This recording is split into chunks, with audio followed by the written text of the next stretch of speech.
Alright, let's dive into something that's been making waves in the media world recently. The FCC's decision to eliminate the national TV station ownership cap. Now, on the surface, this might sound like just another regulatory change, but personally, I think it's a move that could reshape the entire broadcasting landscape. Here's why it's so fascinating. This isn't just about numbers or percentages. It's about power, competition, and the future of local media. So let's break it down. First off, the FCC's 2-to-1 vote to scrap the 39% ownership cap is a big deal, because it essentially allows a single entity to own a much larger chunk of TV stations nationwide. Now, what makes this really interesting is the reasoning behind it. FCC Chief Brendan Carr argues that broadcasters are stuck in outdated rules from the 1940s, while tech giants like Google and Netflix operate without such constraints. From my perspective, this is a classic case of old media trying to catch up with new media. But here's the thing. Is removing the cap really the solution? Or are we just trading one set of problems for another? Carr's argument that this move will help local broadcasters compete by giving them more scale is compelling. I mean, if you take a step back and think about it, local TV stations have been struggling for years, especially with the rise of streaming platforms. Increased scale could mean more resources for local news, which, let's be honest, is something many communities desperately need. But here's where it gets tricky. What many people don't realize is that consolidation often leads to homogenization. When one company owns multiple stations, there's a risk that local voices get drowned out in favor of standardized content. So while Carr's intentions might be good, the outcome could be a double-edged sword. Now let's talk about the legal side of things.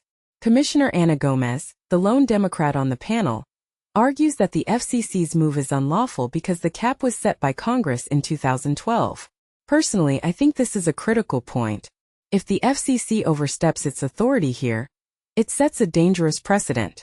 What this really suggests is that the battle over this decision is far from over. Legal challenges are almost guaranteed, and this could drag on for years.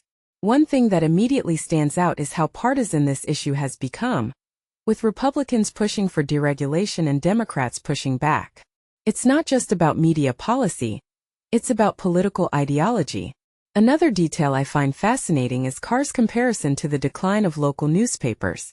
He argues that FCC rules limiting cross-ownership of TV stations and newspapers contributed to the downfall of local news publishing.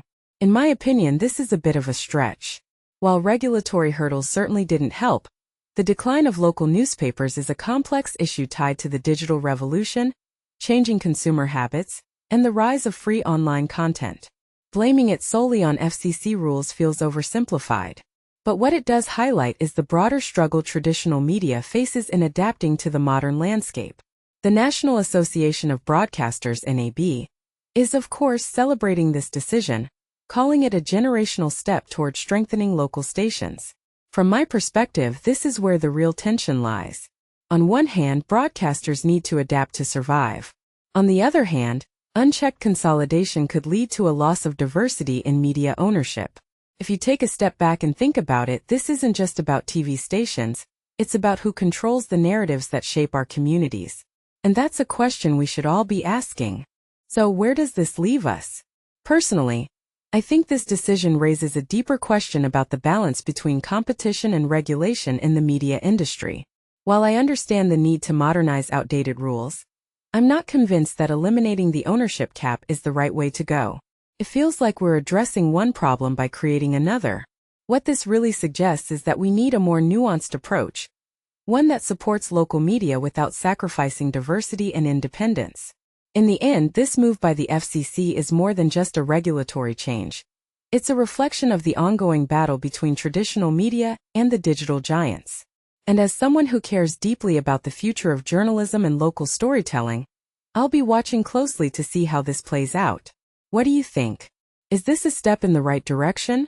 Or are we headed down a dangerous path? Let me know in the comments below. Thanks for watching.